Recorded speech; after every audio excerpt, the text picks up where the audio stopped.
আমি আগেই বলেছি যে পেশেন্টকে আমরা দেব, সে সেফ জোনে থাকবে। আমি কেয়ার দিচ্ছি, কেয়ার গিভার, আমিও সেফ জোনে থাকবো। School for skills Bolpur Santiniketan. বোলপুরে একটি প্রথম সারির স্বাস্থ্যকর্মী প্রশিক্ষণ প্রতিষ্ঠান হলো স্কুল ফর স্কিলস।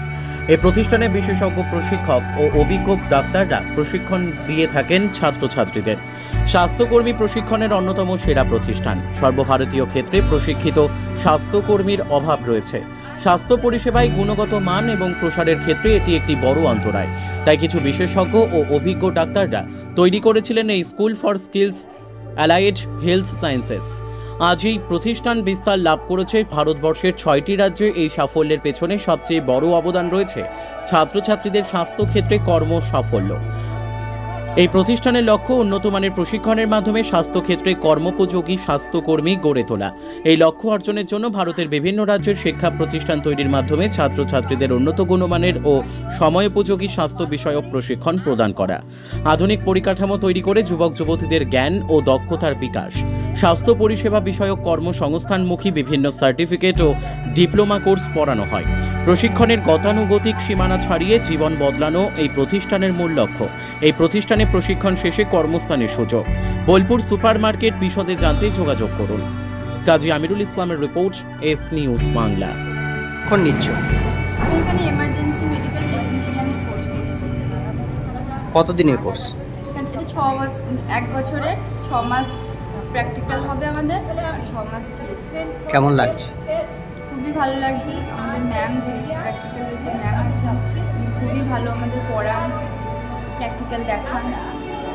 স্টুডেন্টদের উদ্দেশ্যে কি বলবে? এটাই বলবো যে যারা স্টুডেন্ট আছেন, ভবিষ্যতে যারা স্বাস্থ্য ক্ষেত্রে নিজেকে প্রতিষ্ঠিত করতে চান, তারা এখানে আসুন, ক্লাস করুন, কোর্সে ভর্তি হন এবং ভবিষ্যৎ উজ্জ্বল। তোমার নাম? আমার নাম কৌশলী মাঝি। কি প্রশিক্ষণ নিচ্ছ? আমি এখানে এমার্জেন্সি মেডিকেল টেকনিশিয়ানের কোর্স করছি। 1 বছরের কোর্স, 6 মাস ইন্টার্নশিপ ও 6 মাস ক্লাস। আমার এখানে 3 মাস ক্লাস করা হয়।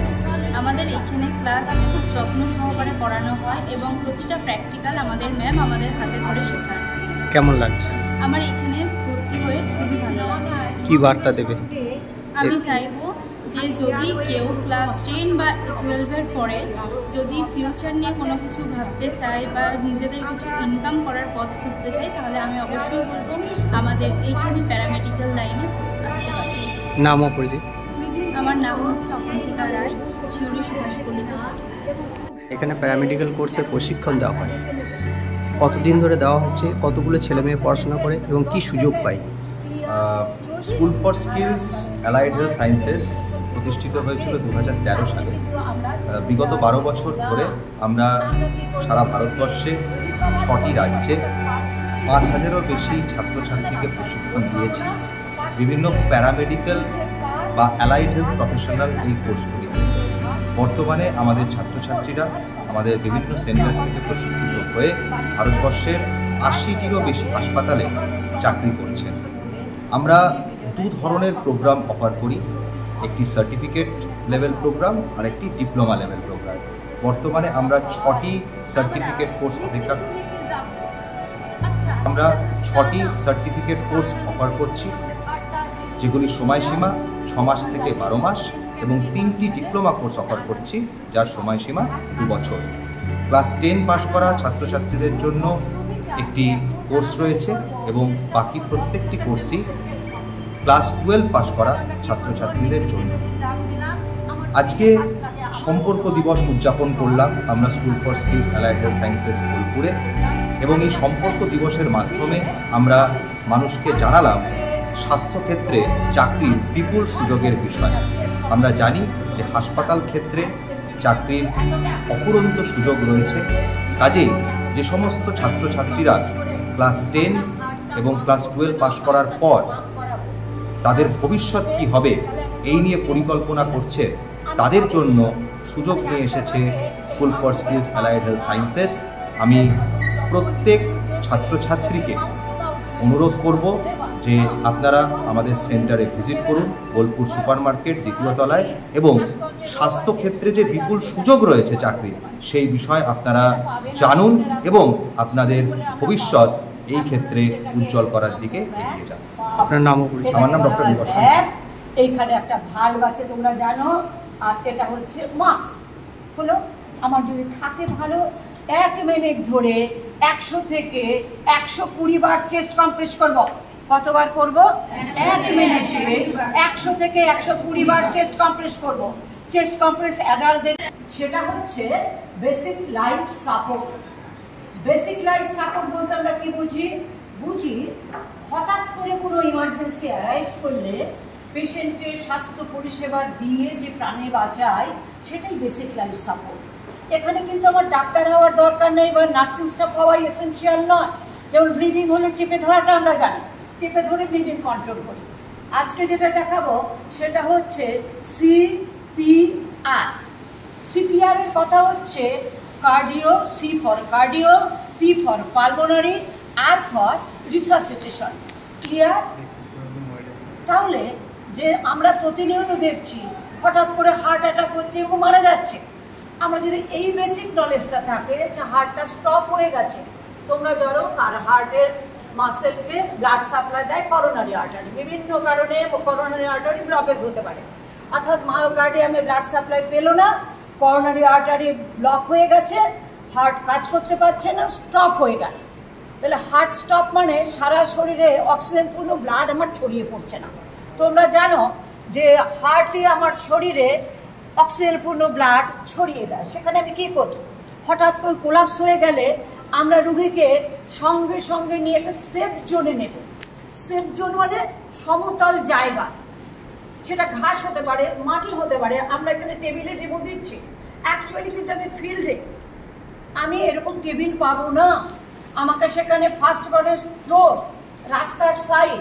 তাহলে আমরা বলি DRS, D for danger zone থেকে সেফ জোন, R ফর রুগী কতটা রেসপন্স করছে, সাড়া দিচ্ছে, বোঝা গেল, আর S for send for help. তাহলে 3টে পয়েন্ট আমি বলে, তাহলে রুগীকে ধরো রাস্তার মাঝখানে পড়ে গেছে, অজ্ঞান হয়ে গেছে, কোলাপস হয়ে গেছে, আমরা সঙ্গে সঙ্গে রাস্তার সাইডে মাঝখানে অবশ্যই নেই, আমরা ডেঞ্জার জোন থেকে সেফ জোনে নেব, পেশেন্টকে সেফ জোনে নেব, আমরা নিজেরাও যারা পরিষেবা দেব তারা সেফ জোনে থাকবো। First point. তাহলে আমরা ডেঞ্জার জোন থেকে সেফ জোনে নিলাম। সেফ জোনে নেওয়ার পরে আমার ফার্স্ট স্টেপ হচ্ছে আমি পেশেন্ট রেসপন্স করছে কিনা। রেসপন্স করাকে আমি আসতে বলি, কখনো কারণ যদি ভেসোভিগাল অ্যাটাক হয় সে পড়ে যেতে পারে, কিন্তু শুয়ে পড়লেই ব্রেনের সার্কুলেশন যাবে, সে রেসপন্স করবে। আমরা তাহলে অবশ্যই পেশেন্টের দিকে তাকাবো, পেশেন্টের আই মুভমেন্টটা দেখবো।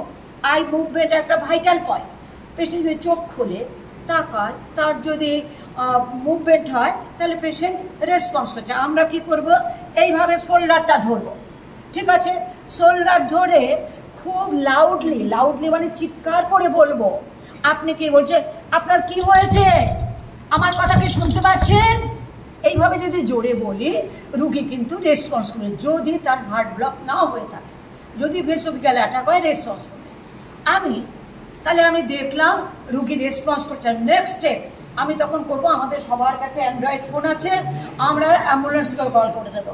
আমার কোথায় ঘটনাটি হয়েছে সেটা জানাবো, অ্যাড্রেস ফুল জানাতে হবে। পেশেন্টের প্রবলেম কি, কার্ডিয়াক অ্যারেস্ট হয়েছে, তাহলে তারা সঙ্গে AED, অটোমেটেড এক্সটার্নাল ডিফিব্রিলেটর, অবশ্যই স্টেপ। আমি আগেই বলেছি যে পেশেন্টকে আমরা দেব, সে সেফ জোনে থাকবে, আমি কেয়ার দিচ্ছি, কেয়ার গিভার, আমিও সেফ জোনে থাকবো। তাহলে আমি সেফ প্লেস করেছি, এখানে নিপল কানেক্ট করে যে লাইনটা হয়েছে কাল্পনিক, সেখানে দেখে আমি করব। যদি আমি 1 মিনিটে দেই, আমার আম্বু ব্যাগ না থাকে, আমি 100 থেকে 120 বার দেবো। ক্লিয়ার? আর যদি আমার আম্বু ব্যাগ থাকে 18 সেকেন্ডে 30 বার দেবো। আমি অবশ্যই কাউন্ট করব। আমার সঙ্গে ও একটা আমার হেল্পিং হ্যান্ড বা ও বেসিক লাইফ সাপোর্ট জানে, ও এইটার ডেমো দেবে। অ্যাডাল্ট CPR ম্যানুয়াল আছে, সঙ্গে ইনফ্যান্ট CPR ম্যানুয়াল আছে। যেমন একটু আগেই আমি ডেমো দিলাম যে যদি হঠাৎ হার্ট অ্যাটাক হয়, আমরা হার্টের উপরে কী করে কম্প্রেস করব। কিন্তু তেমনি কোনো কারণে বাচ্চারও এরকম করে, বাচ্চাদের মেনলি হার্টটা স্টপ হয়ে যায়, চোখি মানে শ্বাসতন্ত্রের দুধ ঢুকে গেল, কোন বাচ্চা বমি করলো নিয়ে নেবে। সেই ক্ষেত্রে আমরা স্টেপগুলো জানি। আমরা কী করবো, বেবিকে প্রথম হচ্ছে আমরা এখানে বড়দের ঘাট ঝাঁকিয়ে ঝাঁকলাম, ছোটো বাচ্চা ঘাট ঝাঁকাবো না। আমরা এইভাবে যদি বাচ্চাকে কি দেখবো, রেসপন্স, যে কোনো সুস্থ বাচ্চাকে পায়ের তলায় টোকা দিলে কাঁদে, আমরা এটা জানি। তাহলে বাচ্চা যদি, আর দ্বিতীয় হলো কালার দেবে, কালার থেকে নর্মাল বাচ্চার কালারটা দিন। আর যদি বাচ্চা হাইপক্সিয়া মানে অক্সিজেন না থাকে তাহলে একটু ব্লুইশ হয়ে যায়, এটাকে ধরনের আমাদের আছে। এটা হচ্ছে কি আমাদের নার্সিং ম্যানুয়াল। আমরা যখন আমরা হসপিটালে যাব পেশেন্টের উপরে প্র্যাকটিস করব প্র্যাকটিক্যালগুলো, কিন্তু আমাদের সেন্টারে আমরা প্র্যাকটিসটা করব আমাদের এই নার্সিং ম্যানুয়াল বলা হয়। আমরা যেমন পেশেন্টের বেড বাথ থেকে স্পঞ্জি, ব্যাক কেয়ার, নেবুলাইজার দেওয়া, ইনহেলার দেওয়া, how to give bed pan কী করে দেবো, ইউরিনাল কী করে দেবো। এবং এই মুহূর্তে আমাদের একটা কোর্সের মধ্যে ঢুকে আছে কি না, আমরা ডাইপার কী করে, বেড রিটেন পেশেন্টের ডাইপার বা প্যাম্পার পরাবো কীভাবে, চেঞ্জ করবো কী করে, ঠিক আছে।